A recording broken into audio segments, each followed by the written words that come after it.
Have you ever noticed how some messages just get you? Like one ad totally convinces you, but another one just completely misses the mark? Well, in this explainer, we're going to pull back the curtain on the art of persuasion and decode the really powerful techniques that shape our decisions, every single day. Okay, let's start with what might be the single most important idea in all of this. It's this quote right here. Customers don't buy products, they buy solutions to problems. This little shift in how you look at things, it's a total game changer. It's not about the what, it's all about the why. And this idea, it forces us to completely reframe every ad or sales pitch we ever see. The real question isn't, so what is this thing? The question is, what problem does this promise to solve for me? And honestly, understanding that is the critical first step. To really get it, we need to get two core concepts straight: features and benefits. Now, they might sound kind of similar, but trust me, the difference between them is, well, it's the difference between a message that just informs you and a message that actually persuades you. This slide just breaks it down perfectly.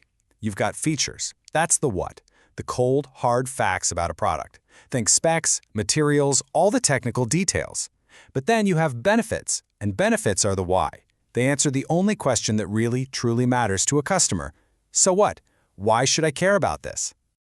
So let's lock in that definition. A feature is just descriptive. That's it. It's the 500-gigabyte hard drive, the waterproof fabric, the titanium frame. It's a statement of fact, plain and simple. A benefit, though, is totally different. It's 100% focused on the customer. It's the good thing that happens, the feeling you get, the improvement in your life that a feature delivers. It's not about the product anymore. It's all about the person using it. And this is just a brilliant way to see the connection. The feature is the hardware, right? Heated car seats. But let's be honest, nobody's buying the hardware. What they're buying is the benefit. That amazing, cozy feeling of staying warm on a freezing cold morning. That is the solution you're actually paying for. And that is the million-dollar question, isn't it? Because just having a great feature and a great benefit isn't enough. You have to build the strong, persuasive bridge between the two so the customer can see that connection crystal clear.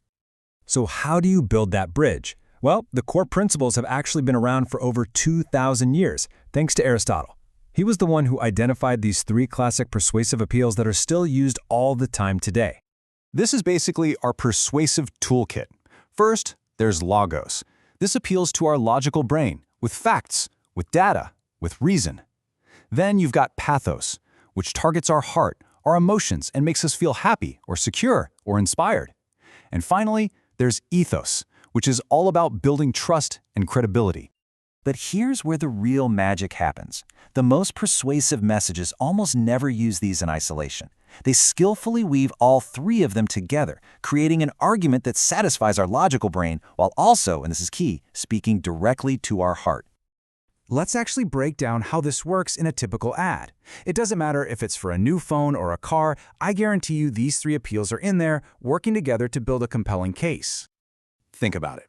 They'll hit you with the logic by quoting studies or showing performance data. That's pure logos. Then they'll build trust by showing you testimonials from happy customers. That's ethos. And then they'll use music and cool imagery to make you feel excited and inspired by the possibilities. And that is pathos at its absolute finest. And all this brings us to the ultimate goal. See, really effective persuasion isn't an attack on just the mind or just the emotions. It's a unified appeal that manages to speak to both at the same time. So, the most crucial point is this. It's about shifting from talking about your product to talking about your customer and their life. Don't just list the features. Instead, you have to paint a picture of a better future that those features make possible.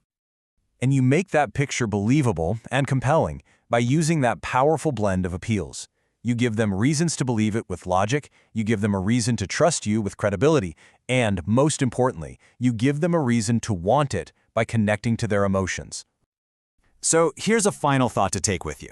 The next time you see an ad or hear a sales pitch, try to look past the product itself. Ask yourself, what problem are they really promising to solve?